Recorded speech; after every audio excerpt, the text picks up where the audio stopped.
شكرا يا ربي شكرا هديت قلبي شكرا نورت دربي شكرا. الحمد لله الذي نور قلوب العارفين بنور الإيمان والفرقان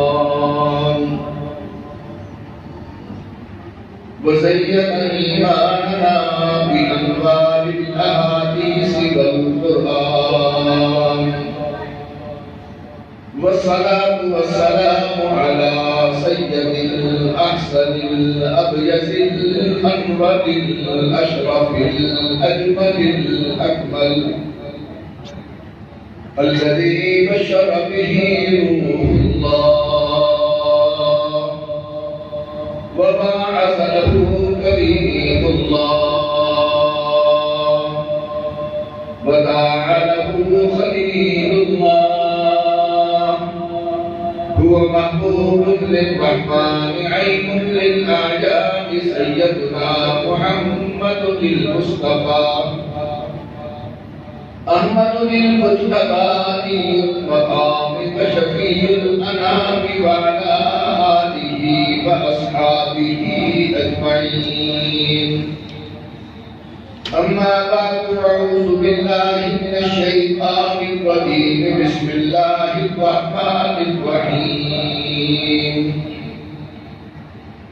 يا أيها الذين آمنوا ما لكم إذا قيل لكم انفروا في سبيل الله اثاقلتم إلى الأرض أرضيتم بالحياة الدنيا من الآخرة فما متاع الحياة الدنيا في الآخرة إلا قليل إلا تنفروا يعذبكم عذابا أليما ويستبدل قوما غيركم ولا تضروه شيئا والله على كل شيء قدير. إلا تنصروه فقد نصره الله إذ أخرجه الذين كفروا ثاني اثنين إذ هما في الغار إذ يقول لصاحبه لا تحزن إن الله معنا فأنزل الله سكينته عليه وأيده بجنود لم تروها. صدق الله مولانا العظيم وبلغنا رسوله النبي الكريم وعلى ما قال ربنا من الشاهدين والشاكرين والحمد لله رب العالمين. اللهم صل على محمد وعلى آل محمد كما صليت على إبراهيم وعلى آل إبراهيم إنك حميد مجيد.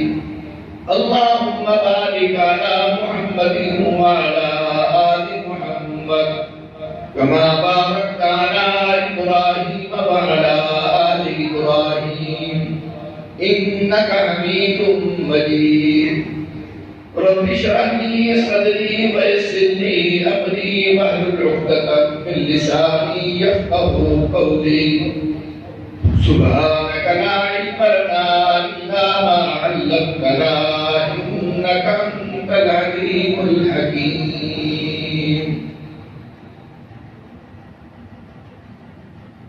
قابل صدر احترام میرے محترم بزرگوں اور دوستوں، میری قابل قدر مسلمان ماؤں بہنوں بیٹیوں عزیز بچوں،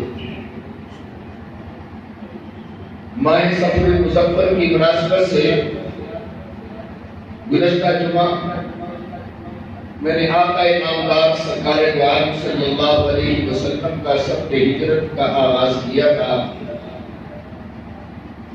اور اس سفر کو میں نے صدیق اکبر کی رفاقت میں جبل ثور تک یہ پہنچایا تھا. غار ثور کے دہانے تک اس مختصر سے قافلے کو پہنچا کر میں نے گزشتہ جمعہ اختتام کیا تھا، آج اسی سفر کو آگے بڑھاتے ہوئے کہ جب میرے آقا سرکار عالم صلی اللہ علیہ وسلم کی ذات اکبر صدیق اکبر رضی اللہ تعالیٰ عنہ کی کندھوں پر سوار ہو کر 6000 فٹ کی بلندی پر غار ثور میں پیغمبر پہنچے، یہ سفر کوئی آسان سفر نہیں تھا۔ رات کا اندھیرا تھا، روشنی نام کی کوئی چیز نہیں تھی، سڑکیں اس وقت نہیں تھی، سنگلاخ پتھریلی زمین تھی، اور اس حالت کے اندر صدیق نبوت کو کندھے پر سوار کر کے غار ثور کے دروازے تک پہنچے۔ زندگی کے پہلا سفر دیکھیے،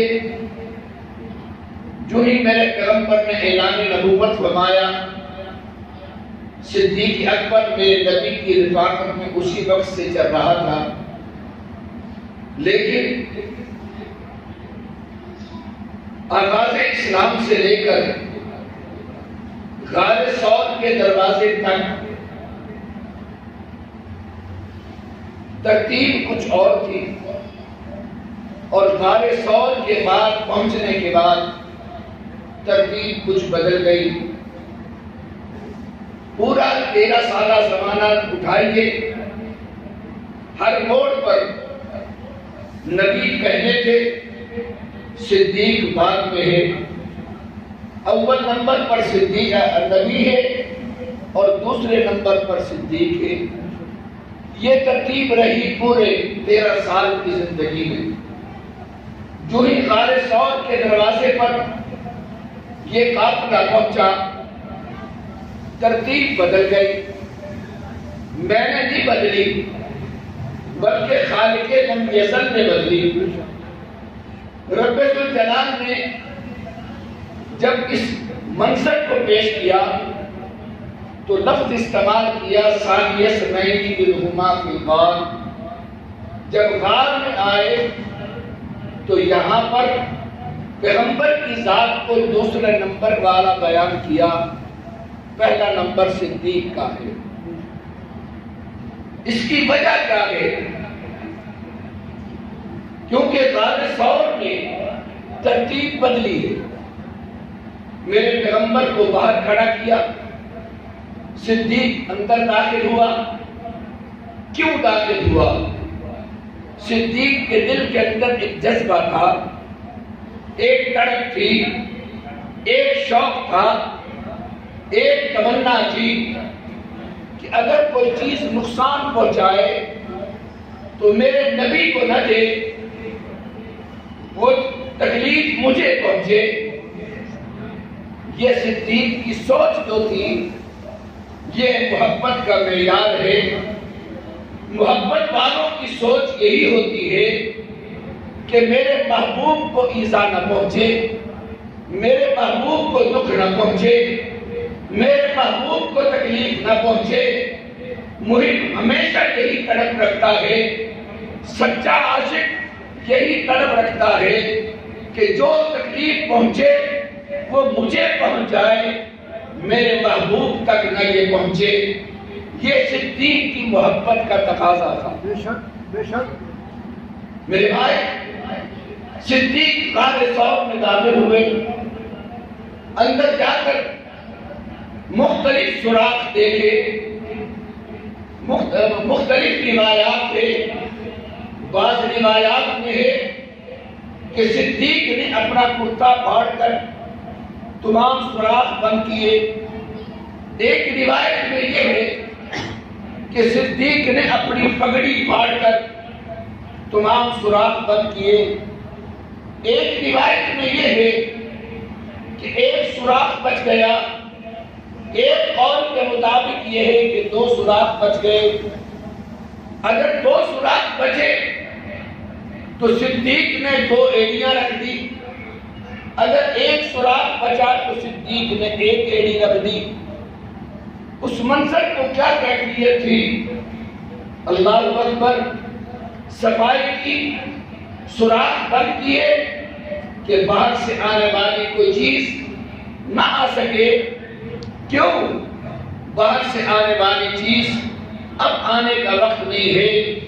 جب محب اور محبوب بیٹھ جائیں پھر دونوں کی تمنا ہوتی ہے کہ اب ہمیں کوئی دیکھنے والا نہ ہو، اب ہمیں کوئی ڈسٹرب کرنے والا نہ ہو، اب ہمارے اندر مخل ہونے والا کوئی نہ ہو، اب تو محب اور محبوب کی گفتگو ہو، اب تو لذت ایسی ہو۔ مسلمان بھائی، اسی تمنا کے مطابق صدیق نے سب سوراخ بند کر دیے کہ اب میں اپنے محبوب کو لے کر بیٹھوں گا، اب کوئی آ نہ سکے، ہماری ملاقات میں کوئی مخل نہ ہو۔ یہ کیفیت لے کر، یہ جذبہ لے کر صدیق غار ثور میں بیٹھ گئے اور اپنے محبوب آقا کو بلایا کہ آقا تشریف نہیں آئی۔ مسلمان بھائی، اللہ ہم سب کو غار ثور بار بار دیکھنے کی توفیق نصیب فرمائے۔ وہاں دیکھیے کہ غار ثور کے اندر داخل ہونے کے بعد اندر والے کو باہر کی کیفیت نظر آتی ہے، باہر والے کو اندر کی کیفیت نظر نہیں آتی۔ صدیق اکبر رضی اللہ تعالیٰ نے اندر داخل ہو کر بیٹھ گئے۔ جبل ثور کے دامن میں صدیق نے کندھا پیش کیا، اپنے آپ کو بطور سواری پہ پیش کیا۔ غار ثور کے اندر پہنچے تو اب صدیق نے اپنی جھولی کو بستر بنا کر پیش کیا۔ غار ثور میں اب اپنے دامن کو نبی کے لیے بستر بنا کر پیش کیا اور کہا آقا بیٹھیے نہیں، اب لیٹ جائیے۔ آقا لیٹ گئے، سر صدیق کی جھولی میں ہے، ایڑی سوراخ پر ہے، اس حالت کے اندر بیٹھ گئے۔ مسلمان بھائی، آج سے کچھ عرصہ پہلے میں نے ایک جمعے کے اندر وہ حدیث بیان کی تھی جن میں سرکار دو عالم صلی اللہ علیہ وسلم نے بھی، صحابہ کرام نے بھی، جبریل امین نے بھی، خالق لم یزل نے بھی اپنی اپنی 3 چیزیں پسند فرمائی تھی کہ مجھے 3 چیزیں پسند ہیں۔ صدیق نے بھی کہا تھا، عمر نے بھی کہا تھا، عثمان نے بھی کہا تھا، علی نے بھی کہا تھا، میرے آقا نے بھی کہا تھا مجھے 3 چیزیں پسند ہیں۔ جبریل نے بھی آ کر بتایا مجھے 3 چیزیں پسند ہیں۔ پھر آخر کے اندر خالق لم یزل کا بھی پیغام لے کے آئے، اللہ نے بھی فرمایا مجھے 3 چیزیں پسند ہیں۔ اس تفصیل میں جانے کا وقت نہیں ہے۔ صدیق اکبر نے جو کہا تھا کہ مجھے 3 چیزیں پسند ہیں، ایک یہ فرمایا کہ مال میرا ہو، دین میرے نبی کا ہو، میں سارا قربان کر دوں، یہ میری پسند ہے۔ بیٹی میری ہو، نکاح میں نبی کے ہو، یہ مجھے پسند ہے۔ تیسری کی چیز کہا کہ نظر میری ہو، چہرہ میرے نبی کا ہو، مجھے یہ پسند ہے۔ ذرا غور کیجئے، 2 چیزیں ابو بکر کے اختیار میں تھی، مال قربان کر دینا یہ صدیق کا اختیار تھا، بیٹی نکاح میں دے دینا یہ ابو بکر کے اختیار میں تھا، لیکن تیسری چیز ابو بکر کے اختیار میں نہ تھی۔ آپ کہیں گے کہ وہ کیوں؟ ان الفاظ پہ غور کیجیے، النظر الی وجہ رسول اللہ، کہ میری ایسی نظر نبی کے چہرے پر ہو کہ اور کسی کی نظر نہ ہو، یہ ہو نہیں سکتا تھا۔ پیغمبر کسی مقام پر بیٹھے ہوں، آپ کے سامنے میں کھڑا ہوں، مجھے آپ سب دیکھ رہے ہیں، ہر ایک کی نظر مجھے دیکھ رہی ہے، لیکن یہ نہیں کہ ایک آدمی کو میں نظر آ رہا ہوں باقیوں کو نہیں آ رہا۔ میرے آقا جہاں بیٹھتے تھے سارے صحابہ کی نظریں نبی پر ہوتی تھی، ہر ایک کی نظر نبی پر ہوتی تھی، لیکن ابو بکر کی تمنا تو یہ تھی کہ نظر صرف میری ہو اور چہرہ میرے نبی کا ہو، کوئی اور دیکھنے والا نہ ہو۔ اس کیفیت کو، اس تمنا کو لے کر ابو بکر کا یہ سوچ تھی۔ حقیقت میں اس سوچ کو میرے خالق لم یزل نے تمنا کو پورا کرنے کے لیے اس جوڑے کو، اس محب اور محبوب کو غار ثور میں پہنچا دیا۔ مسلمان بھائی، اب جوڑی نبی کی صدیق کی ہے اور چہرہ میرے نبی کا۔ علماء نے لکھا ہے، قرآن پڑھنے کے آداب بیان کیے ہیں کہ جب قرآن پڑھنے کا وقت ہو تو انسان قرآن سامنے رکھے، کسی چیز کی دیکھ نہ لگی ہو، قرآن سامنے یوں نہ ہو بلکہ نیچے ہو، تاکہ جھک کر انسان قرآن پڑھ رہا ہو۔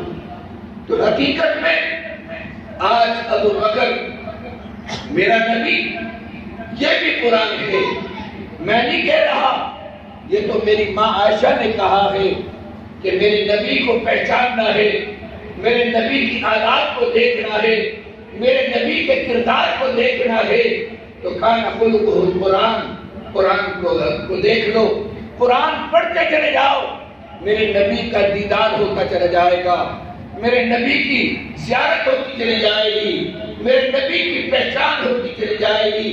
وجہ کیا ہے کہ ہے وہ بھی قرآن، ہے یہ بھی قرآن، ہے وہ بھی قرآن، ہے یہ بھی قرآن، یہ خاموش قرآن ہے، یہ بولتا ہوا قرآن ہے، یہ چلتا پھرتا قرآن ہے، یہ کتاب کی شکل میں قرآن ہے، یہ متن ہے اور یہ اس کی تفسیر ہے، یہ سطروں والا قرآن ہے، وہ زلفوں والا قرآن ہے۔ وہ قرآن، اس کو دیکھنا بھی ثواب ہے، اس کو دیکھنے والا قاری کہلاتا ہے، اس کو پڑھنے والا قاری کہلاتا ہے، اس کو دیکھنے والا صحابی کہلاتا ہے، اور یہ احساس بھی اسی کو حاصل ہے۔ اس کو جو دیکھے گا، جو پڑھے گا، وہ بھی جنتی ہوگا، اس کو جی زیارت جو کرے گا تو وہ بھی جنتی ہوگا۔ سبحان اللہ۔ مسلمان بھائی، آج یوں سمجھیے صدیق اکبر کی جھولی دریج ہے اور اس پر میرے نبی کا چہرہ بطور قرآن کے کھلا۔ اب ابو بکر نبی کے چہرے کو دیکھ رہا ہے، اور بلکہ یوں کہیے کہ ابو بکر آج قرآن کی تلاوت کر رہا ہے۔ کبھی ابو بکر والضحیٰ کی تلاوت کرتا ہے، کبھی ابو بکر واللیل کی تلاوت کرتا ہے، کبھی ابو بکر ما زاغ البصر کی تلاوت کر رہا ہے، کبھی ابو بکر الم نشرح لک صدرک کی تلاوت کر رہا ہے، کبھی شفاعتین کا تذکرہ کر رہا ہے۔ اس انداز میں یہ قرآن کی تلاوت کر رہا ہے۔ مسلمان بھائی، نبی کا چہرہ ایک منٹ ایمان کی حالت میں دیکھ لینا اتنا بڑا اعزاز ہوتا ہے کہ آج تک اس کے مقابلے میں دنیا کے کوئی ولی، دنیا کے کتب، دنیا کے ابدال، دنیا کے ولی جمع ہو جائیں، جس شخص نے صرف ایمان کی حالت میں ایک دفعہ ایک نظر سے نبی کے چہرے کو دیکھ لیا، ساری دنیا کی ولایتیں، کتب اور ابدال جمع ہو جائیں، اس شخص کا مقابلہ نہیں کر سکتا۔ ہم نے آج تک صحابیت کا مقام سمجھا نہیں، صحابیت کا مقام سمجھنا ہے۔ جائیے، عبداللہ ابن مبارک سے کسی نے پوچھا کہ معاویہ اور عمر بن عبدالعزیز میں کیا فرق ہے؟ عمر بن عبدالعزیز صحابی نہیں ہے، لیکن ان کا دور خلافت حضرت عمر والا دور خلافت ہے۔ عدل و انصاف کی دنیا میں مثال قائم کر دی، خلاف راستہ کا نظام دنیا میں دھرتی پہ جائز کر کے دکھا دیا۔ بہت عظیم شخصیت تھی، اس لیے معاویہ کے بارے میں دنیا کے مورخ غلط زبان استعمال کرتے ہیں، قلم استعمال کرتے ہیں۔ ان چیزوں کو سوچ کر کسی نے سوال کر دیا کہ معاویہ اور عمر بن عبدالعزیز میں کیا فرق ہے؟ حضرت عبداللہ بن مبارک رحمۃ اللہ علیہ نے جواب میں ارشاد فرمایا کہ معاویہ جس گھوڑے پر سوار ہوتا ہے اس گھوڑا کو جہاد کے لیے گیا، اس گھوڑے کے سموں سے اٹھنے والی گرد و غبار اس گھوڑے کے ناک میں جمع ہو گئی۔ فرمایا کروڑوں عمر بن عبدالعزیز اس گھوڑے کے ناک میں جمع ہونے والے مٹی کا بھی مقابلہ نہیں کر سکتے۔ یہ صحابیت کا مقام ہے۔ افسوس یہ ہے آج ہم نے صحابیت کو سمجھنے کے لیے تاریخ کا سہارا لیا ہے، دنیا کے قلم ترازوں کا سہارا لیا ہے۔ صحابیت کو سمجھنے کے لیے دنیا کی تاریخ نہ اٹھائیے، کوئی کتاب نہ اٹھائیے۔ صحابیت کو سمجھنا ہے، اللہ کا قرآن پڑھیے، نبی کا فرمان پڑھیے، تمہیں سمجھ آ جائے گا۔ یہ وہ مقام ہے، ہر چیز کو ناپنے کے آلے ہوا کرتے ہیں۔ سونے کے ناپنے کا آلہ کچھ اور ہے، لکڑی کے ناپنے کا تولنے کا آلہ کچھ اور ہے۔ کبھی سونے کی ڈلی کو لے کر آپ لکڑی کے ٹانگ پر جا کر توڑ سکتے ہیں، یا ٹرک تولنے والے اس کنڈے پر جا کر کبھی سونا تولا جا سکتا ہے؟ جیسے سونا لکڑی کے ٹانگ پہ جا کر اس کنڈے پہ نہیں تولا جا سکتا، اسی طرح صحابیت بھی کسی تاریخ سے نہیں تولی جا سکتی۔ صحابیت کو تولنا ہے، اللہ کے قرآن سے تولیے اور نبی کے فرمان سے تولیے۔ بے شک بے شک بے شک۔ پھر میرے بھائی، میں نے تو ایک عام صحابی کی بات کی، آج تو صحابہ کے سردار کا تذکرہ ہو رہا ہے، امام الصحابہ کا تذکرہ ہو رہا ہے، سید الصحابہ کا تذکرہ ہو رہا ہے۔ اور یہ کون ہے؟ اس کو ابو بکر صدیق کہتے ہیں۔ کون ابو بکر صدیق؟ 1,44,000 صحابہ میں سے واحد یہ شخصیت ہے۔ باقی صحابہ ہے، ان کا مقام ہے، لیکن ابو بکر وہ صحابی ہے جس کو میری زبان میں نہیں، دنیا کی کسی زبان نے نہیں کہا کہ اس کو صحابی کہا ہے، تو خالق لم یزل نے کہا۔ شرع قرآن کے فیصلے کے مطابق وہ صحابی ہے، اس کو قرآن نے صحابی کہا۔ اس یقول لصاحب، یہ صحابیت ہے۔ ہم نے آج تک ابو بکر کو پہچانا نہیں۔ ابو بکر کون ہے؟ مسلمان بھائی، ابو بکر وہ شخصیت ہے، جائیے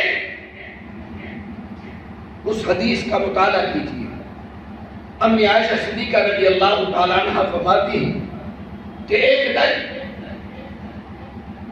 میں اور اپنے آقا کے ساتھ چارپائی پہ لیٹے ہوئے تھے، آسمان کے ستارے چمک رہے تھے، میری نظر آسمان پر پڑی تو میں نے اپنے آقا سے پوچھا، آقا یہ آسمان کے ستارے جو نظر آ رہے ہیں، کیا کسی ایک شخص کی اتنی نیکیاں بھی ہو سکتی ہیں؟ امی عائشہ صدیقہ رضی اللہ تعالیٰ عنہ کہتی ہے میں نے جب یہ سوال کیا تو پیغمبر نے جب جواب دیا تو میری تمنا کے خلاف جواب آیا۔ میری تمنا یہ تھی کہ میں یہ سوال کروں گی، جواب کے اندر میرے باپ کی تعریف ہو۔ کہا لیکن میرے پیغمبر نے ارشاد فرمایا، عائشہ اتنی نیکیاں ہیں ایک شخص کی۔ کہا آقا وہ کون ہے؟ کہا عمر فاروق ہے۔ امی عائشہ کہتی ہے میں پریشان ہو گئی، میں نے پوچھا، پھر سوال کیا، آقا کیا اتنی نیکیاں عمر فاروق کی ہیں؟ سرکار دو عالم صلی اللہ علیہ وسلم نے ارشاد فرمایا ہاں اتنی نیکیاں عمر فاروق. امی عائشہ کہتی ہے میں نے تیسری مرتبہ پھر سوال کیا کہ آقا واقعی اتنی نیکیاں عمر کی ہے؟ تو میرے آقا سرکار دو عالم صلی اللہ علیہ وسلم نے ارشاد فرمایا ساتھ مسکراہٹ کی تھی فرمایا عائشہ ہاں اتنی نیکیاں عمر کی لیکن تو جو سمجھ رہی ہے کہ اتنی نیکیاں یہ تیرے باپ کی ہو فرمایا عمر کی ساری زندگی کی نیکیاں اور عمر کے اور تیرے باپ کے غار ثور کی ایک رات کا مقابلہ نہیں کر سکتا. غار ثور میں ابو بکر نے ایسا کیا عمل کیا ہے سوچنے کی بات ہے کہ غار ثور میں ایسا کون سا عمل کیا ہے اور وہ عمل صرف ایک عمل تھا کہ نظر نبی ابو بکر کی تھی اور چہرہ میرے نبی کا تھا. 3 دن اور 3 رات تک ابو بکر کی نظر نبی کے چہرے سے نہیں. یہ اعزاز ہے مسلمان بھائی. آئیے اور عرض کرتا تھا ایک نکتہ اور بتاتا ہوں. علماء نے لکھا ہے کہ جو شخص قرآن پڑھے وہ کم از کم 3 دن کے اندر قرآن ختم کرے. حالانکہ حافظ آرام سے بھی پڑھے پھر بھی صبح سے لے کر شام تک قرآن ختم کر سکتا ہے لیکن اگر تھوڑا سا جلدی میں پڑھ لے تو 6-7 گھنٹے میں قرآن پڑھ لیتا. لیکن قرآن کے بارے میں حکم ہے کہ قرآن ورتل القرآن ترتیلا ٹھہر ٹھہر کے پڑھے. اس ٹھہر کے پڑھنے کو سامنے رکھ کر علماء نے لکھا ہے کہ اس رتل القرآن ترتیلا کے مطابق آرام آرام سے ٹھہر ٹھہر کر مزے لے کر پڑھے اور ہمارے 3 دن کے اندر قرآن ختم کرے. یہ حکم دیا گیا. علماء نے لکھا ہے کہ اس کی وجہ کیا ہے کیونکہ ابو بکر نے غار ثور میں 3 دن میں قرآن پڑھا. 3 دن میں وہ قرآن ختم کیا اور ابو بکر نے مزے لے کر پڑھا. ترتیب کے ساتھ پڑھا ہے ٹھہر کر پڑھا ہے. رات دن اسی قرآن کی تلاوت ہوتی رہی. مسلمان بھائی ابو بکر نبی کو اپنی جھولی میں لے کر لیٹا ہوا آرام اور سکون سے.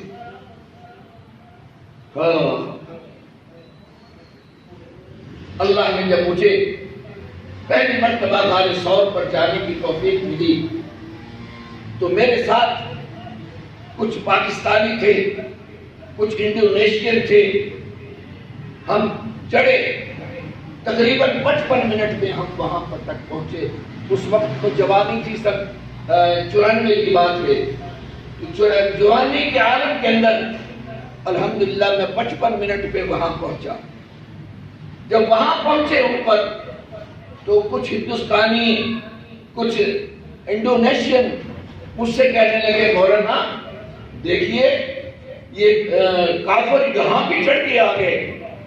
اتنا پیچھا کیا انہوں نے. میں نے کہا وہ تو پیچھے آ رہے تھے مال دولت کے حصول کے لیے. ان کو تو طلب کی دنیا کی ہوس کے لیے تھی. کمال تو یہ دیکھو کہ ابو بکر نبی کو کندھوں پہ سوار ہو کر یہاں تک پہنچا.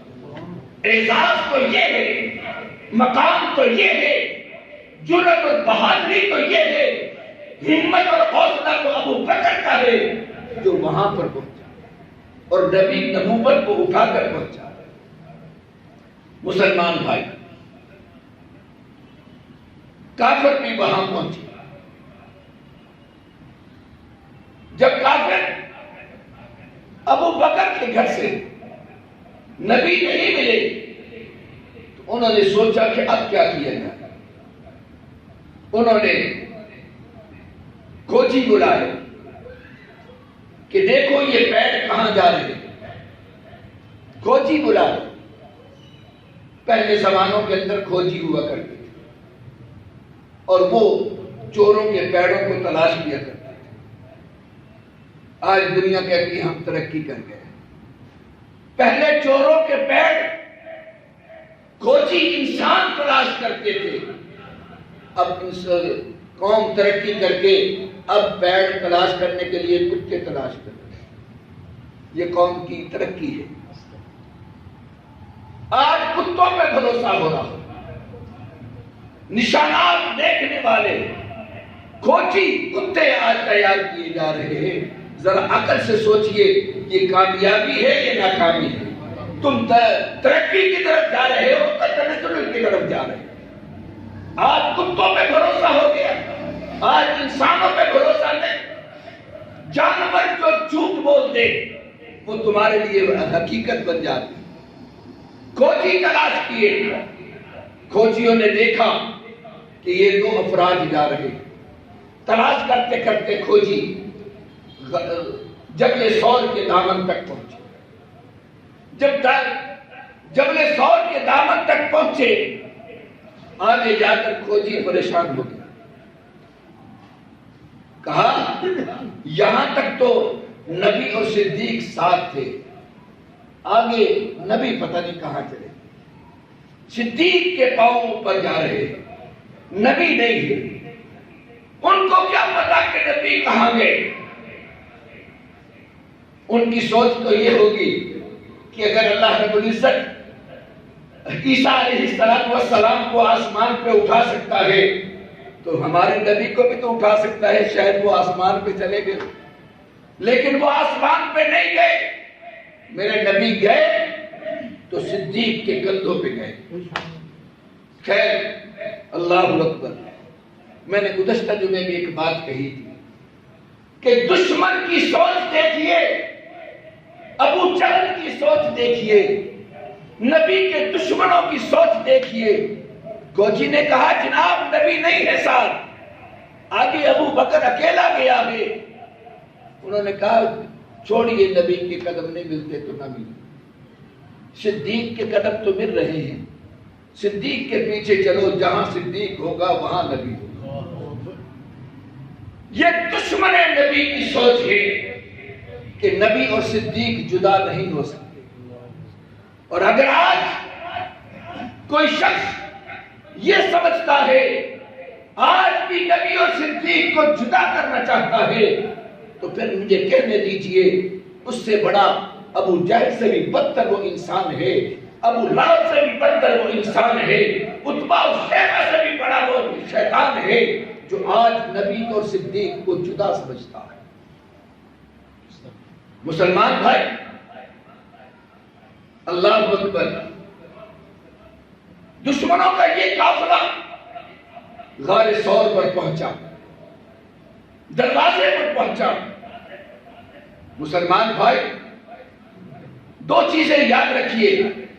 جب ہجرت ہوتی ہے اس وقت نصرت بھی ہوتی ہے. صحابہ کرام ہجرت فرما کر مدینہ گئے، وہاں کے مسلمانوں نے نصرت کی. مہاجر یہاں سے گئے، انہوں نے نصرت کرنے والے وہاں سے پیدا ہوئے. لیکن ہر مہاجر کی نصرت کی ہے کسی نے، لیکن یہ مہاجرین کا جو قافلہ ہے اس کی نصرت خداوند قدوس نے کی. میں نہیں کہہ رہا، قرآن کہہ رہا الا تنصروہ فقد نصرہ اللہ. اور اگر تم میرے نبی کی مدد نہیں کرو گے تو نہ کرنا. فقد نصرہ اللہ، اپنے نبی کی مدد اللہ خود کر لے. یہاں نبی کی مدد کی ہے، نصرت اللہ نے کی ہے. دشمن غار ثور کے دروازے پر، ابو بکر کی نظر پڑی. ابو بکر پریشان ہو گیا.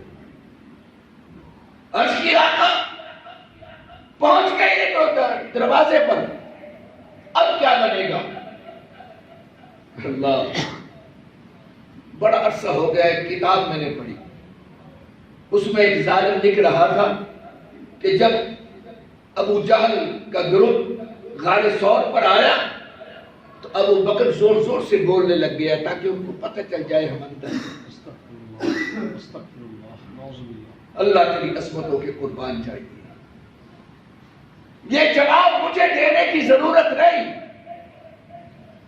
خدا اپنے نبی اور صدیق کی نصرت کر رہا۔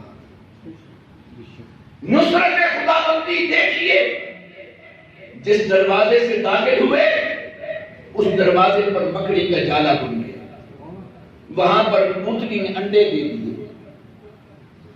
یہ کیا تھا؟ نصرت خدا بندی تھی۔ جب ابو بکر پریشان ہوئے، عرض کی آقا یہ تو دروازے پر آ گئے۔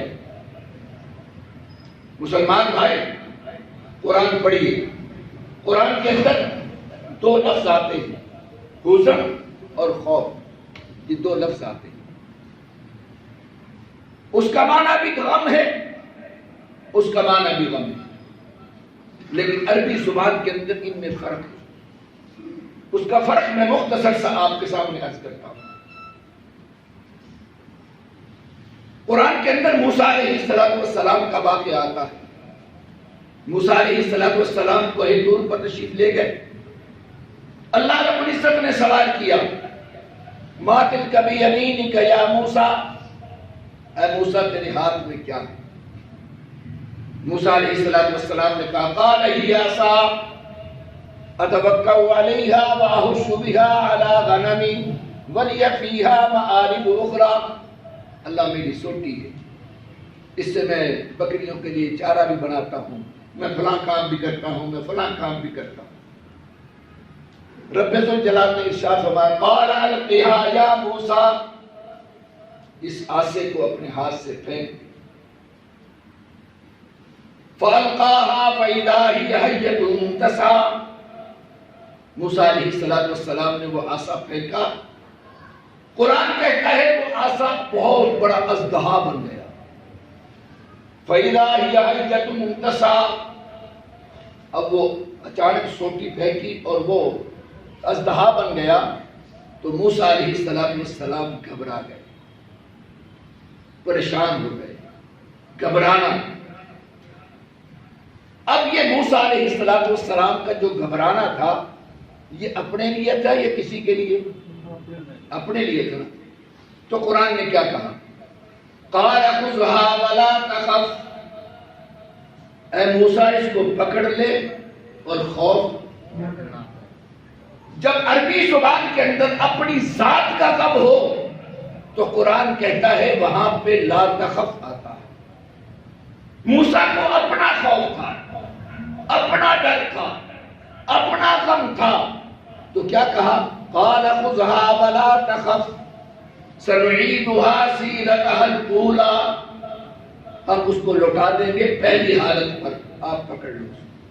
خوف، اپنی ذات کا خوف، موسیٰ کو اپنی ذات کا خوف تھا۔ عربی زبان کے اندر خوف وہاں استعمال ہوتا ہے جہاں اپنی ذات کا غم ہوتا ہے، اور جہاں کسی ذات کا اور کا غم ہو وہاں لفظ حزن آتا ہے۔ جب ابو بکر نے عرض کی ثانی اثنین اذ ہما فی الغار اذ یقول لصاحبہ لا تحزن، اس وقت ابو بکر نے جب کہا آقا آ گئے یہ تو دروازے پر، اذ یقول لصاحبہ، نبی نے کہا اپنے صحابی کو، اپنے دوست کو، لا تحزن، قرآن نے بتا دیا ابو بکر کے دل کے اندر اپنا خوف نہیں تھا، نبی کا حزن تھا۔ قرآن سمجھا رہا ہے لا تحزن ان اللہ معنا، اللہ ہمارے ساتھ۔ چاہیے تو یہ تھا کہ خالق لم یزل کے ارشاد فرماتے ان اللہ معی، نبی یہ کہتے اللہ میرے ساتھ، لیکن نہیں، نبی نے کہا ان اللہ معنا، اللہ میرے ساتھ بھی ہے، صدیق تیرے ساتھ، دونوں کا لفظ کہا۔ مسلمان بھائی یہ وہ جملہ ہے، میں نے کہا میرے نبی کے 1,44,000 صحابہ میں سے صرف جس کو خدا نے قرآن میں صحابی کہا وہ صدیق اکبر رضی اللہ تعالیٰ۔ بے شک مسلمان بھائیوں، آج کسی مسئلے کی ضرورت پڑتی ہے، ہم مفتیوں کے پاس بھاگتے ہیں، مفتی جا کر تلاش کرتے ہیں اس مسئلے کو۔ کہاں سے تلاش کرتے ہیں؟ بڑے بڑے علماء کے فتاوی تھے، ہر دارالعلوم دیوبند کے اپنے فتوے، بڑے بڑے اکابر کے اپنے فتوے۔ ایک فتوے کی کتاب اور بھی ہے جس کو تمہارے پاکستان کے اندر بہت اہمیت ہے، یہ فتاوی عالمگیری۔ عالمگیر بادشاہ بر صغیر کا بادشاہ ہے، یہ دیندار بادشاہ ہے۔ اللہ ایسے ہمارے اچھے بادشاہ ہمیں نصیب ہو۔ کون عالمگیر؟ یہ وہ بادشاہ ہے، بادشاہ ہونے کے باوجود اپنے گھر کا خرچہ تنخواہ سے نہیں چلاتا، بلکہ ٹوپیاں بیچ کر، دلی کی چاندنی چوک کے اندر ٹوپیاں بیچ کر اپنے گھر کا خرچہ چلاتا۔ ایسے بادشاہ ہمیں نیک ملیں گے، لیکن آج پھر آپ کہوں گا کہ ایسے بادشاہ تمہیں کہاں سے ملیں گے؟ میرا دعویٰ ہے ایسے بادشاہ تمہیں آکسفورڈ یونیورسٹیوں سے پڑھ کر نہیں ملیں گے، دنیا کی یونیورسٹیوں سے پڑھ کر نہیں ملیں گے، یہ تمہیں ملیں گے تو وہ ملیں گے جیسے عالمگیر بادشاہ تھا۔ خدا کی قسم کھا کے کہتا ہوں کہ اس لیے وہ بادشاہ ہے جو حافظ قرآن ہے، جو عالم ہے، جو علم والوں کی قدر کرتا ہے، اور وہ اتنا بڑا عالم ہے، 600 علماء کا ایک بورڈ بنایا ہوا تھا اور ان کی تنخواہیں متعین تھی۔ ان کا کام کیا تھا؟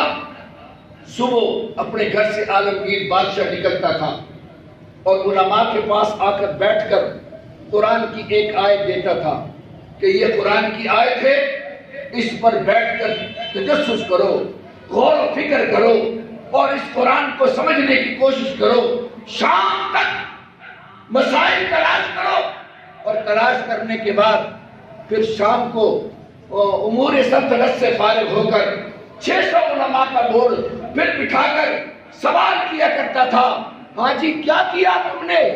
پھر اس پر بحث ہوتی تھی اور دلائل ہوتے تھے، جو اس کے بعد فیصلہ ہوتا تھا اس کو فتاوی کے طور پر لکھا جاتا تھا۔ یہ فتاوی عالمگیری آج آپ کے پاکستان کے لا کے اندر، قانون کے اندر پڑھایا جاتا ہے، یہ فتاوی عالمگیری۔ اسی 600 علماء کا ہے، جب قرآن کی یہ آیت آئی جو میں نے آج ہجرت کے واقعے کے اندر نقل کی ہے، یہ ہجرت، اس آیت کو 600 علماء نے دیا، اس پر غور و فکر ہوا، غور و فکر کرنے کے بعد جو فتاوی عالمگیری کے اندر فتویٰ لکھا گیا، میں آج وہ فتویٰ آپ کے سامنے رکھنا چاہتا ہوں۔ مسلمان بھائی، کیا فتویٰ لکھا؟ یہ فیصلہ انہوں نے لکھا کہ ابو بکر وہ شخصیت ہے جس کو خالق لم یزل نے قرآن کے اندر نص قطعی کے اندر صحابیت کا لفظ کہا ہے۔ فرمایا اب فیصلہ کیا لکھا؟ اب عجیب واقعات پیش آئے۔ تاریخ میں لکھا ہے ابو بکر پریشان ہو گئے۔ ابو بکر نے عرض کیا آقا اگر یہ جھک پڑے، ان کی نظر پڑ گئی تو پھر ہم کیا کریں گے؟ تو سرکار دو عالم صلی اللہ علیہ وسلم نے ارشاد فرمایا ابو بکر پریشان کیوں ہو گئے؟ اگر یہ ہمیں دیکھ لیں گے اور یہ ادھر سے داخل ہوں گے تو ہم ادھر سے یوں نکل جائیں گے۔ کہا پیغمبر نے یوں اشارہ فرمایا تو ابو بکر نے ادھر دیکھا تو کیا دیکھا؟ ابو بکر کی نظروں نے ایک عجیب منظر دیکھا۔ فرمایا جدھر میرے نبی نے اشارہ کیا تھا ادھر ابو بکر کی نظر پڑی تو دیکھا کیا کہ جیسے غار ٹوٹ گئی ہے اور اس کے بعد سامنے سمندر ہے اور سمندر کے اندر ایک کشتی کھڑی ہے اور کشتی کے اندر ایک ملاح بیٹھا ہے، تو فرمایا میرے پیغمبر نے یوں کر کے کہا ہم ادھر سے نکل جائیں گے کہ یہ دیکھیے جیسے سمندر کے اندر کشتی بیٹھی ہے، کشتی کھڑی ہے، ملاح بھی کھڑا ہے، ہم ادھر سے یوں نکل جائیں گے۔ یہ کیا تھا؟ یہ نصرت خدا بندی تھی، ابو بکر کو حوصلہ دینے کے لیے۔ 3 دن 3 راتیں تک ابو بکر کی نظریں پیغمبر کے چہرے پر ہوئی۔ بے شک بے شک مسلمان بھائی 3 دن 3 رات تک گزر گئے۔ اللہ اکبر، صرف ابو بکر ہی نہیں، خاندان ابو بکر بھی نبی کی خدمت پہ لگا۔ پیغمبر کو لے کر صدیق اکبر غار ثور پر پہنچے۔ میں نے وہ منظر پیش کیا تھا، ابو جہل نے آ کر اسما بنت ابی بکر کے پر تھپڑ مارا، آپ پتھر سے ٹکرائی، آپ کے کان پھٹ گیا، بالیاں تک نکل گئی، آپ کا چہرہ زخمی ہو گیا، لیکن اس تکلیف کے باوجود اسما بنت ابی بکر شام کو کھانا لے کر غار ثور پر پہنچی۔ مسلمان بھائی یہ جملے آج بڑے آسان ہیں، غار ثور پر اسما گئی، یہ بچی ہے۔ آج میں نے کہا کہ ہم جوانی میں گیا تھا 55 منٹ لگے تھے، 1 گھنٹے کے قریب جوانی میں، جبکہ آج سیڑھیاں بنی ہوئی، اس وقت تو سیڑھیاں نہیں تھی، کچھ بھی نہیں تھا۔ 6000 فٹ کی بلندی پر چڑھنا کوئی آسان کام نہیں ہے۔ اسما بنت ابی بکر کھانا لے کے وہاں پہنچی۔ عبداللہ بن ابی بکر روزانہ خبریں پہنچاتا ہے، آپ کا غلام عامر بن فہیرہ وہ روزانہ دودھ پہنچاتا، پورے کا پورا خاندان نبی کی خدمت میں لگا۔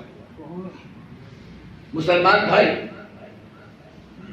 اسما وہاں پہنچی کھانا لے کر، لیکن منظر عجیب تھا۔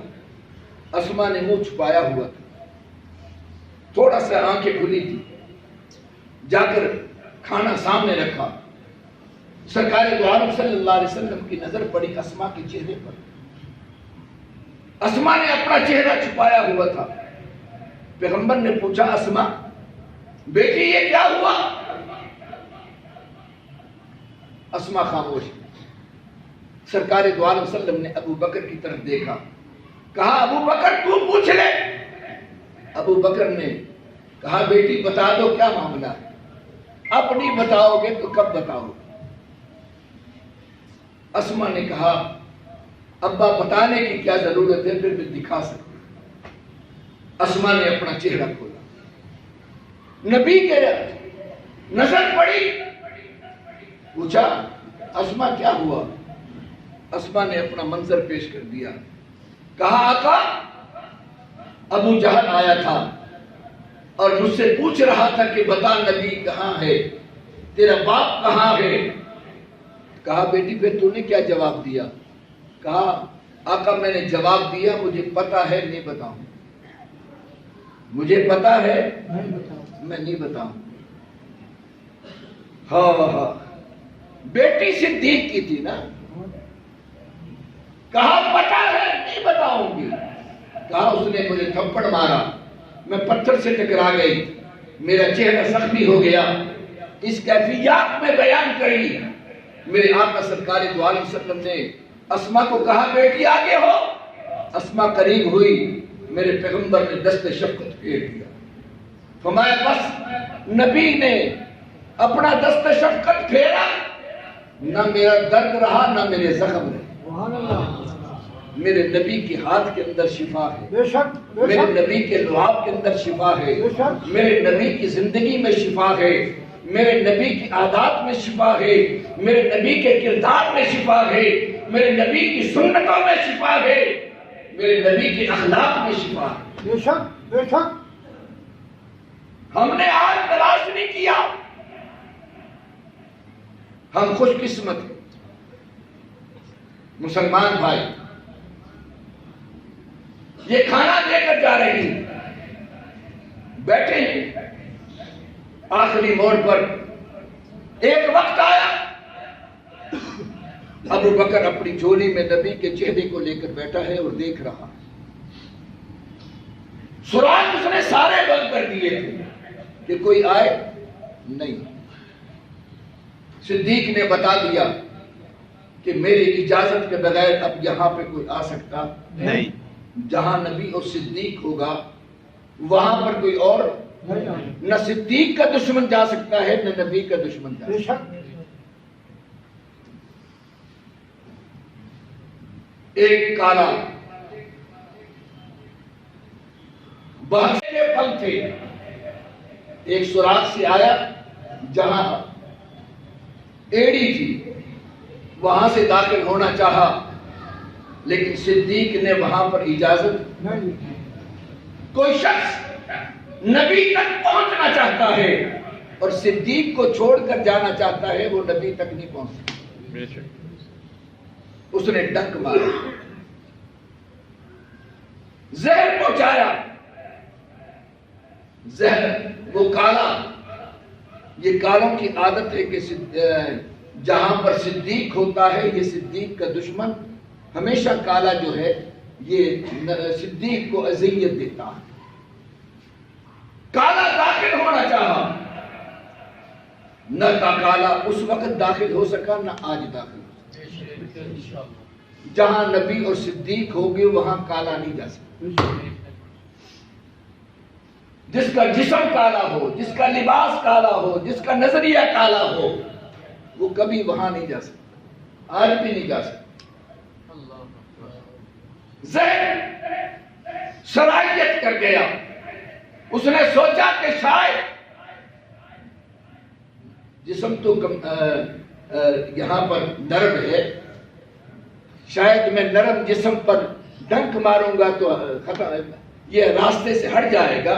اس کو کیا پتا تھا کہ یہ جسم تو نرم ہے لیکن صدیق کا جذبہ بڑا استقلال و استقامت کا پہاڑ ہے، وہ ہلا نہیں سکا۔ مسلمان بھائی، اللہ اکبر، اس نے ڈنک مارا، یہ زہر پاؤں سے چلا، پاؤں سے چلتے چلتے یہ دماغ تک پہنچا، اور سب سے نرم جگہ جو ہے وہ آنکھ ہے۔ تکلیف جب برداشت سے باہر ہو جاتی ہے تو انسان کی فطرت آنسو نکل جاتے۔ مسلمان بھائیوں، آج میں کہنا چاہتا ہوں، صدیق کے آنکھوں سے آنسو نکلا، یہ آنسو کا قطرہ دنیا کے اندر ہم نے دیکھا کہ 2 قطرے ان کی قیمت اللہ نے بہت لگائی۔ اٹھاؤ، ایک وہ قطرہ جو عثمان غنی کا قرآن جسم سے نکلنے والا خون کا قطرہ تھا، جس نے سب سے پہلے قرآن پر جا کر اپنا پڑاؤ ڈالا۔ عثمان کے جسم سے نکلنے والا خون کا قطرہ وہ قرآن پہ جا گرا، اور وہاں پر عثمان کے خون کا قطرہ قرآن پہ جا گرا، اور یہاں پر صدیق کے آنسوؤں کا قطرہ جا کر نبی کے چہرے پر یہ بھی قرآن پہ جا گرا۔ اللہ اکبر، قیمت دے، تیرے میرے آنسو ماں پوچھ دیتی ہے، تیرے میرے آنسو دنیا میں پوچھنے والے ہوں گے، کسی کے ہاتھ پر گریں گے۔ صدیق تو مقدر والا ہے، تیرا آنسو آج گرا ہے تو بس زحا کے چہرے پر گرا۔ مسلمان بھائی، یہ قطرہ کہاں گرا؟ بس زحا پر، نبی کے رخسار پر یہ قطرہ گرا۔ یہ کتنا قیمتی قطرہ ہے جو آج محمد رسول اللہ کے چہرے انور پہ گرا، اور اس قطرے نے کیا کیا؟ نبی کی آنکھ کھل گئی۔ ذرا غور تو کیجیے منظر، صدیق جھولی پھیلا کر بیٹھا ہے، نبی کا چہرہ انور جھولی میں ہے، جب رخسار پر قطرہ گرا نبی کی آنکھ کھلی، کہاں نظر کہاں پڑی؟ ابو بکر کے چہرے پر۔ مسلمان بھائی،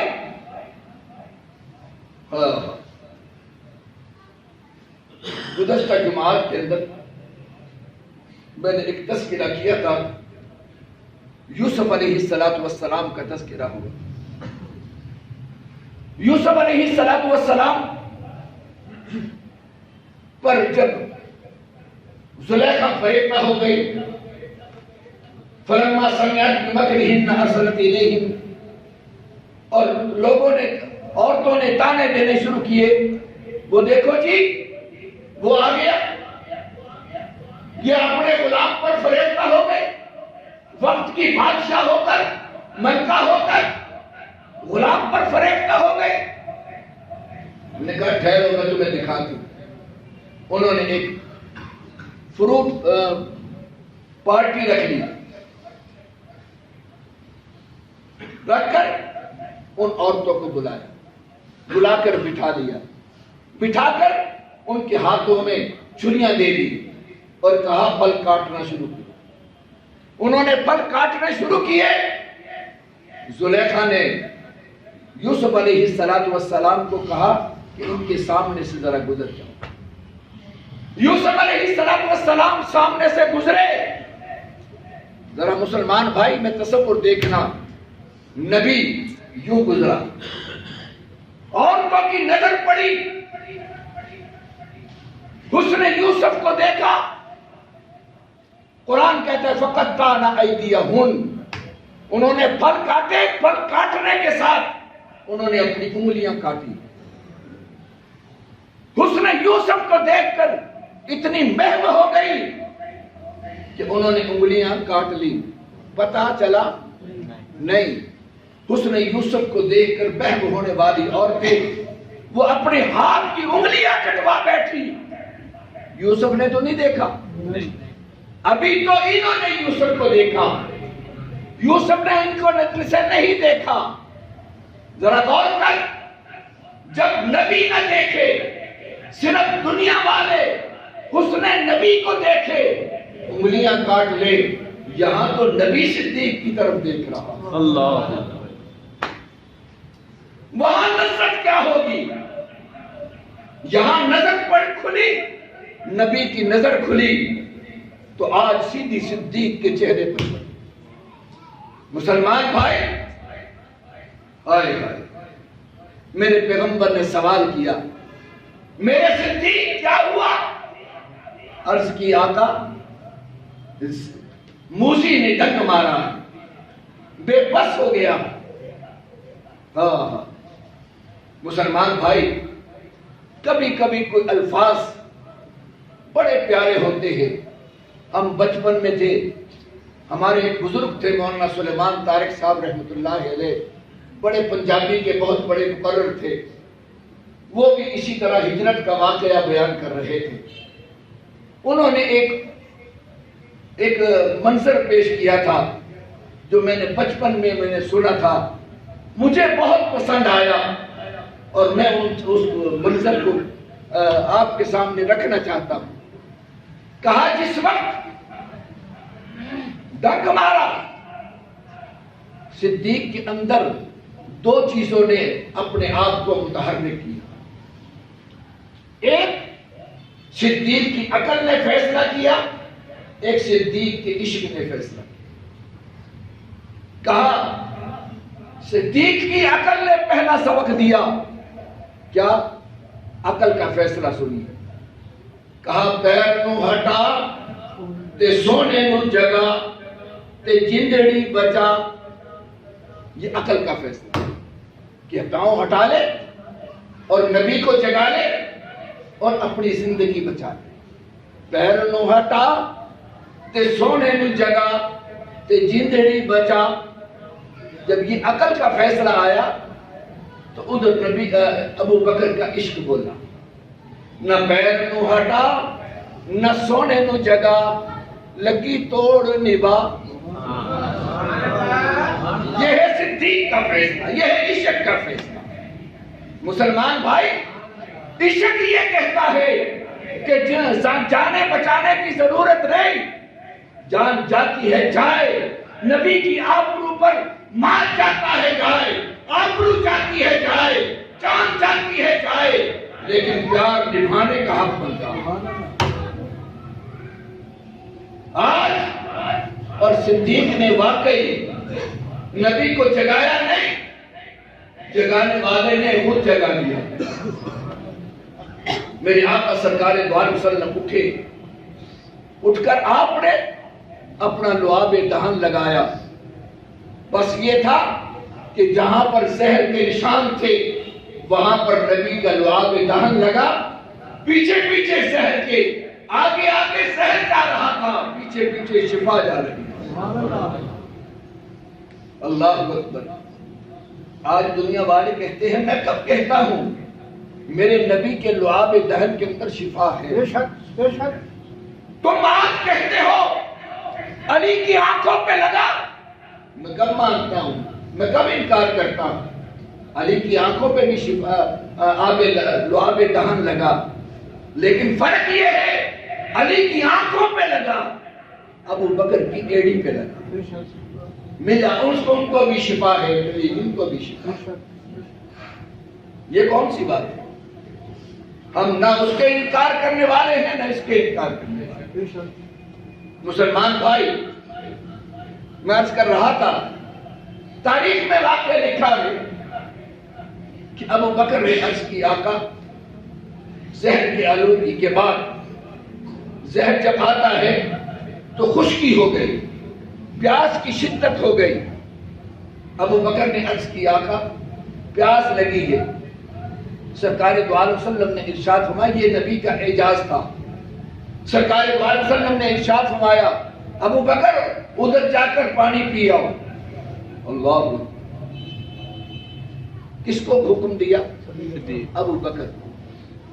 میرے تو اڈے زیادہ ہمدا کہتا، آقا اتنے کتنے پانی، کدھر نو جانا، کی کرا؟ یہ حجت ہے۔ ابو بکر نے ہمیں یہ سکھایا ہے کہ جب نبی کا حکم آ جائے تو پھر سوچو نہیں، پھر غور و فکر نہ کرو، پھر نبی کے حکم کی تعمیل کرو۔ ابو بکر نے یہ سبق سکھایا۔ پیغمبر نے ارشاد فرمایا، ابو بکر ادھر جا کر پانی پی آؤ۔ ابو بکر پوچھ سکتا تھا، آقا کہاں جاؤں، غار میں کہاں سے پانی آ گیا، سوچا، لیکن ابو بکر تھا۔ کون ابو بکر؟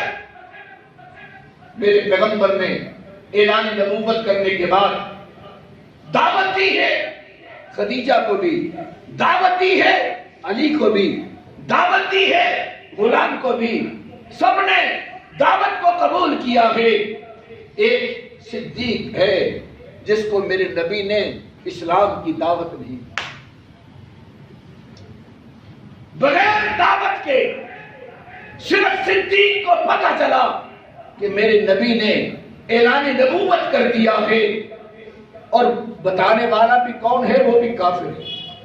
کافر نے اطلاع دی کہ تیرے دوست نے اعلان نبوت کر دیا۔ صدیق اٹھا، دروازے پر پہنچا، دروازہ کھٹکھٹایا، پیغمبر تشریف لائے، پوچھا، آقا آپ نے اعلان نبوت فرمایا ہے؟ آپ نے پھر ارشاد فرمایا، ہاں ابو بکر میں نے اعلان نبوت کیا۔ کہا، آقا ہاتھ کیجئے، میں بیعت کرنا چاہتا ہوں، میں اسلام قبول کرنا چاہتا ہوں۔ ابو بکر نے بغیر سوچے سمجھے، خود میرے نبی کا ارشاد ہے، فرمایا میں نے جس کو بھی اسلام کی دعوت دی ہے اس نے سوچا ہے، غور و فکر کیا ہے، مشورہ کیا ہے، سوائے صدیق کے میں نے دعوت بھی نہیں دی ہے۔ بغیر سوچے سمجھے جس نے میرے آواز پر لبیک کہا ہے وہ ابو بکر صدیق۔ مسلمان بھائی، ابو بکر اور پیغمبر نے حکم دیا، جاؤ ادھر جا کے پی آؤ۔ ابو بکر کہتے ہیں میں ادھر گیا، جا کے دیکھا تو ایک پتھر کا پیالہ پڑا ہوا، پانی کا بھرا ہوا۔ کہا میں نے اٹھایا، اٹھا کر جو پیا، فرمایا کہ اس پانی کے اندر وہ لذت تھی۔ کہا وہ پانی برف سے زیادہ ٹھنڈا تھا، شہد سے زیادہ میٹھا تھا، دودھ سے زیادہ سفید تھا۔ فرمایا کہ میرے ہونٹوں سے لگا اور اتنی مجھے لذت آئی۔ کہا زندگی میں نے آج تک اتنا لذیذ پانی نہیں کہا میں نے منہ لگایا چاہا تو پیغمبر نے ارشاد فرمایا ابو بکر پی جاؤ یہ سارا تم نے پینا. ابو بکر نے وہ سارا پانی پیا. واپس آئے, آقا نے پوچھا ابو بکر پتہ ہے یہ پانی کہاں سے آیا؟ عرض کیا آقا نہیں. فرمایا یہ جنت کا کہ جو فرشتے ہیں اللہ نے اس فرشتے کو حکم دیا ہے جو جنت سے نکلنے والی 4 نہریں ہیں جن نہروں کا پانی جمع ہو کر حوض کوثر میں آئے گا. فرمایا کہ آج حوض کوثر کا یہ پانی اللہ نے فرشتے کے ذریعے تیرے لیے بھیجا.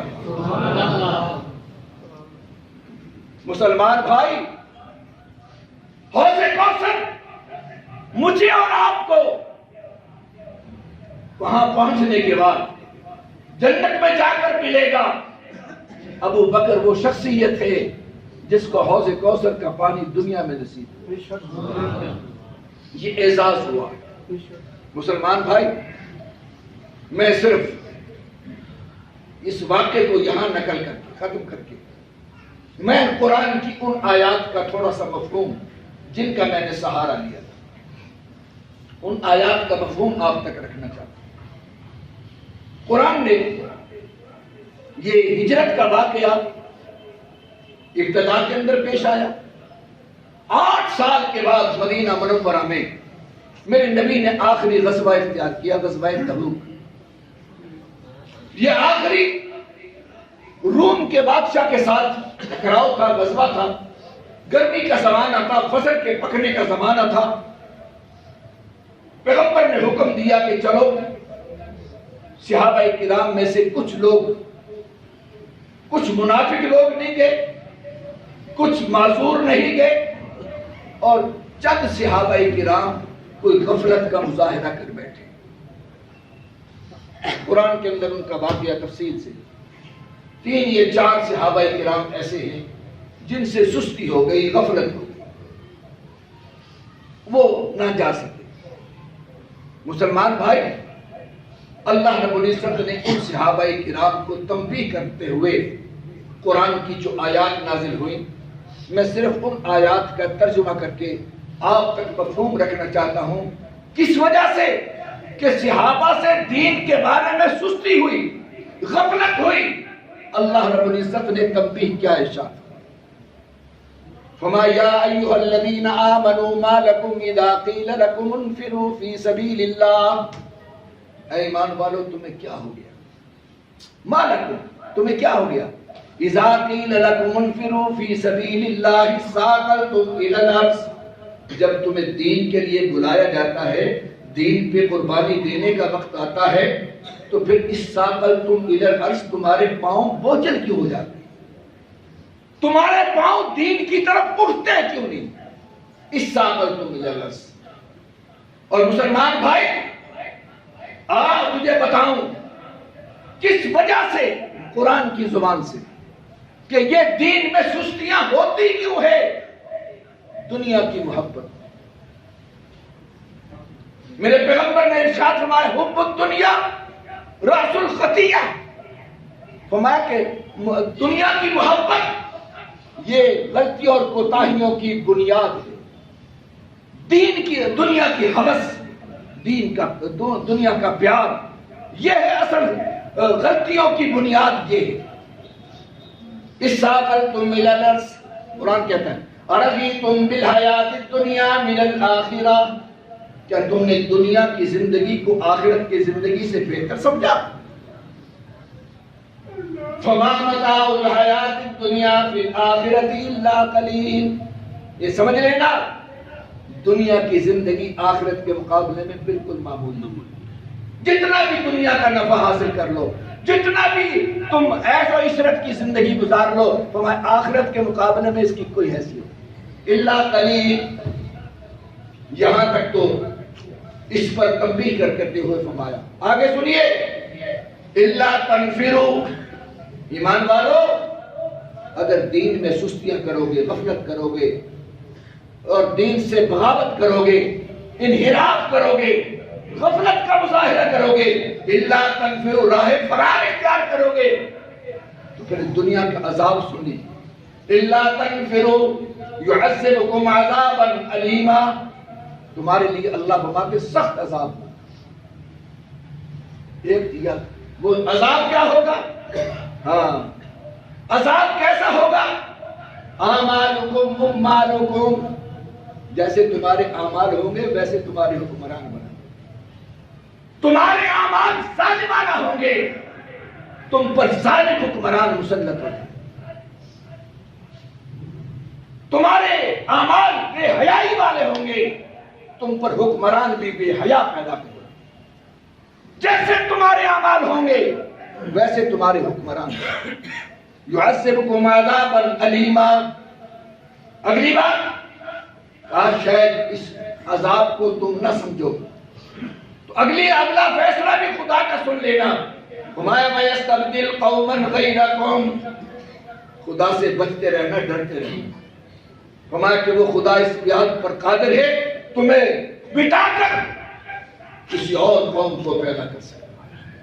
وَيَسْتَبْدِلْ قَوْمًا غَيْرَكُمْ، آج ایک شخص بتا رہا تھا کہ فلاں پتہ نہیں کس جگہ پر کیوں ہاں زلزلہ آیا، آبادیوں کی آبادیاں تباہ ہو گئے، وہ خدا ہم پر بھی تباہ کر سکتا ہے، ہمارے اوپر بھی عذاب آ سکتے ہیں۔ وَيَسْتَبْدِلْ قَوْمًا غَيْرَكُمْ وَلَا تَضُرُّوهُ شَيْئًا، پھر تمہیں کوئی چیز کام نہیں آئے گی۔ آگے جملہ کیا کہا؟ إِلَّا تَنْصُرُوهُ فَقَدْ نَصَرَهُ اللَّهُ، یہ مت سمجھنا کہ خدا تیرا اور میرا محتاج ہے، فرمایا اگر تم اللہ کے دین کی مدد نہیں کرو گے تو نہ کرنا، اللہ کہتے ہیں فَقَدْ نَصَرَهُ اللَّهُ، میں اپنے دین کی خود مدد کروں۔ اللہ کیسے مدد کرے گا؟ فرمایا تجھے منظر دکھاؤں، اِذْ أَخْرَجَهُ الَّذِينَ كَفَرُوا ثَانِيَ اثْنَيْنِ إِذْ هُمَا فِي الْغَارِ، میں ایسے مدد کروں گا، دیکھو میرا نبی صدیق کے ساتھ گیا تھا، صرف 2 فرد گئے تھے، ساری دنیا کا کفر ان کے پیچھے تھا، میری نصرت ان کے ساتھ تھی۔ اللہ رب العزت فرماتے ہیں میری نصرت ان کے ساتھ تھی، اس لیے ان کو کوئی نقصان نہیں پہنچ سکتا۔ اِذْ أَخْرَجَهُ الَّذِينَ كَفَرُوا، 8 سال کے بعد میرے رب نے دنیا کو للکار کے کہا کہ جیسے میں نبی اور صدیق کی مدد کر سکتا ہوں اسی طرح میں اپنے دین کی مدد کر سکتا ہوں۔ مت سمجھو ہم نہیں دیتے، ہم نہیں کرتے تو دین میرا اور آپ کا ختم ہو جائے گا، یہ دین کبھی ختم نہیں ہو سکتا۔ هُوَ الَّذِي أَرْسَلَ رَسُولَهُ بِالْهُدَى وَدِينِ الْحَقِّ لِيُظْهِرَهُ عَلَى الدِّينِ كُلِّهِ، اللہ فرماتے یہ میں نے دین اپنے نبی کو دے کے بھیجا ہے اور یہ دین غالب آ کر رہے گا، ساری دنیا کا دین مٹ کر رہے گا، لیکن دین حق غالب ہو کر رہے گا، تیرے اور میرے ذریعے نہیں ہوگا، اللہ کوئی اور قوم پیدا کرے، جس سے چاہے وہ اللہ قوم لے کام لے۔ میرے نبی کی عزت کی بات آئی، دنیا کے مولوی دیکھتے رہ گئے، دنیا کے سیاستدان دیکھتے رہ گئے، دنیا کے بڑے بڑے دیندار بزرگ دیکھتے رہ گئے۔ علم دین اختر خان کا بیٹا اٹھا کر نبی کی عزت کا فیصلہ کر، عطا اللہ شاہ بخاری نے کہا تھا مولویوں ہم دیکھتے رہ گئے، اختر خان کا بیٹا بازی لے گا، خدا جس سے کام لیتا ہے وہ لے سکتا ہے، اس لیے مت سمجھو کہ دین میرا اور آپ کا محتاج ہے، ہمارا محتاج نہیں ہے۔ ہاں ہم اگر دین کی مدد کر دیں گے انشاءاللہ اللہ ہماری مدد فرما دے گا۔ بس یہ سوچ کر اللہ نے صاف کہہ دیا میں ویسے مدد کر سکتا ہوں، اگر آپ کر سکتے ہیں تو کریے، اللہ ہمیں عمل کی توفیق نصیب فرمائے۔